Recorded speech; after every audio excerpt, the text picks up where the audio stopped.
Let me now pull back the curtain and walk you through the exact mechanics of how this $10 trillion maturity wall is going to unfold, why the traditional buyers are vanishing, how the Federal Reserve is trapped between inflation and insolvency, and why the interest expense spiral is not just a theoretical concern, but a mathematical inevitability that will force a monetary reset whether anyone in Washington wants it or not.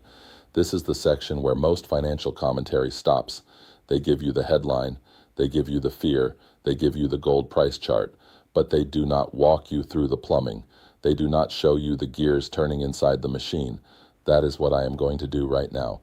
I am going to take you inside the Treasury Department, inside the Federal Reserve, inside the global bond market, and show you exactly how this crisis is going to play out step by step.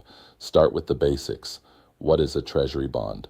Most people think of it as a loan to the government. You give the government money today, and they promise to pay you back with interest in the future. That is true on a surface level, but in reality, a Treasury bond is a financial instrument that exists within a much larger ecosystem of debt, derivatives, central bank operations, and global capital flows. It is not just a piece of paper or a digital entry in a database. It is a claim on future tax revenue in a country that is already running trillion-dollar deficits and has no realistic path to balancing its budget.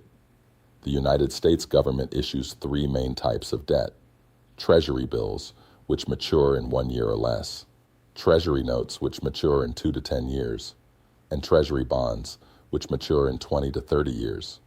Right now, the bulk of the $10 trillion maturity wall is made up of notes and bonds that were issued during the COVID era when interest rates were at historic lows. These are the bonds that were sold at 0.5%, 1%, maybe 1.5% at most, and they are all coming due in the next 12 months.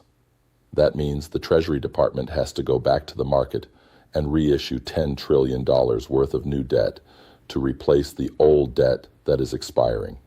But here is the critical difference. The new debt cannot be issued at the same rates as the old debt.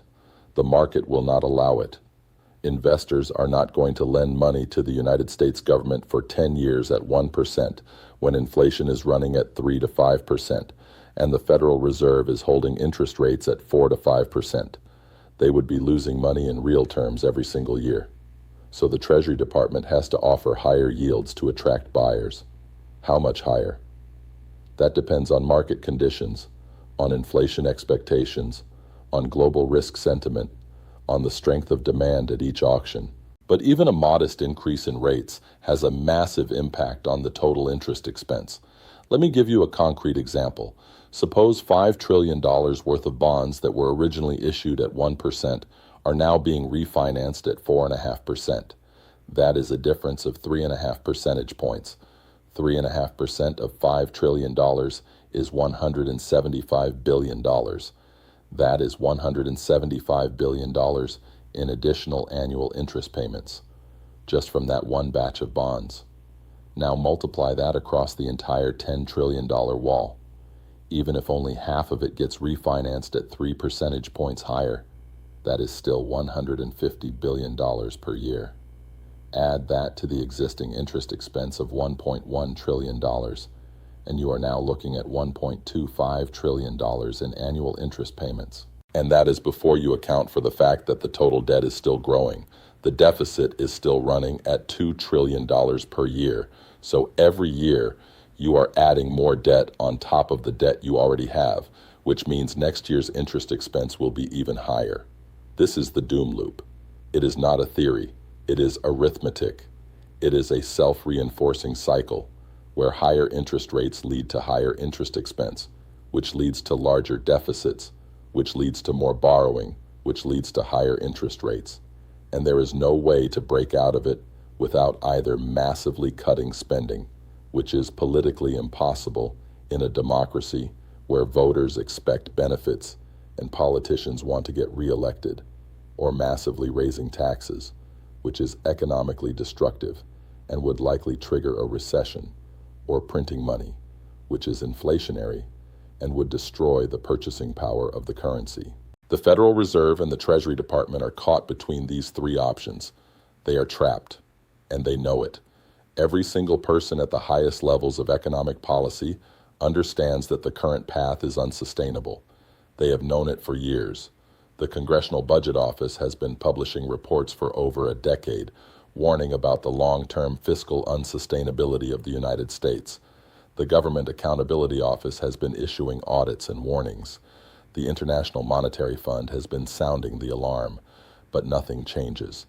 Because changing course would require political courage. It would require telling voters the truth. It would require making hard choices that would be unpopular in the short term, even if they are necessary in the long term. And politicians do not get reelected by making unpopular decisions. They get reelected by promising more benefits and blaming someone else for the problems. So the default option, the path of least resistance, is to kick the can down the road, to borrow more, to spend more, to hope that growth will somehow bail them out, to hope that inflation will magically disappear, to hope that foreign buyers will keep showing up at auctions. But hope is not a strategy, and the math does not care about hope. Let me talk about the buyers in more detail because this is where the story really starts to fall apart. Who are the people and institutions that have traditionally bought United States Treasury bonds? And why are they disappearing now? Start with foreign central banks. For decades, foreign governments have been the single largest source of demand for U.S. Treasuries. China and Japan alone have held over $2 trillion worth between them at various points.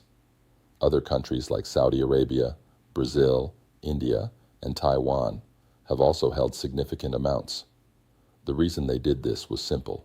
The United States dollar was the world's reserve currency. Global trade was priced in dollars. Oil was traded in dollars. Commodities were traded in dollars. So every country needed dollars to participate in the global economy. And the safest place to park those dollars was in United States Treasury securities.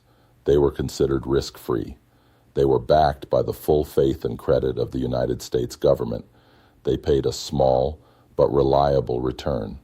But that system is changing, and the change is being driven by geopolitics as much as by economics. The weaponization of the dollar by the United States government has fundamentally altered how other countries view holding U.S. debt. When the United States froze Russia's foreign exchange reserves after the invasion of Ukraine, every central banker in the world took notice. They realized that the dollars they thought were safe could be seized at any moment if they ever found themselves on the wrong side of American foreign policy. China saw this and said, "We cannot keep holding trillions of dollars in assets that can be confiscated overnight." Japan saw it and said, "We need to diversify." India saw it and said, "We need to build our own alternatives." So what are they doing instead? They are buying gold. They are buying oil in non-dollar currencies. They are building bilateral trade agreements that bypass the dollar. They are developing alternative payment systems like China's CIPS system to compete with SWIFT. They are diversifying their reserves away from dollars and into assets that cannot be seized by a foreign government.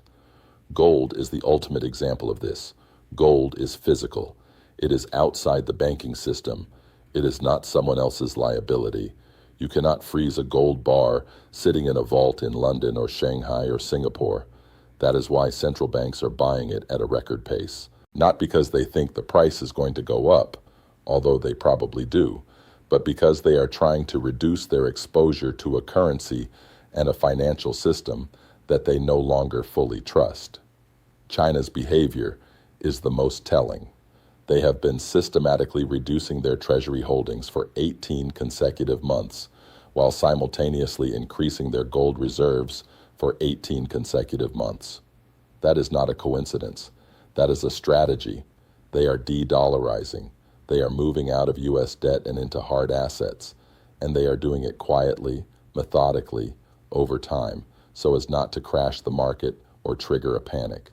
But the cumulative effect is undeniable. The largest foreign buyer of U.S. Treasuries for 2 decades is now a net seller, and there is no indication that this trend is going to reverse. In fact, all signs point to it accelerating as geopolitical tensions continue to rise and as more countries look for ways to reduce their dependence on the dollar. Japan is in a different situation, but the end result is the same. Japan is not selling treasuries because it distrusts the United States. Japan is selling treasuries because it has to. The Japanese yen has been in freefall for the better part of 2 years. It hit levels against the dollar that have not been seen since the 1980s.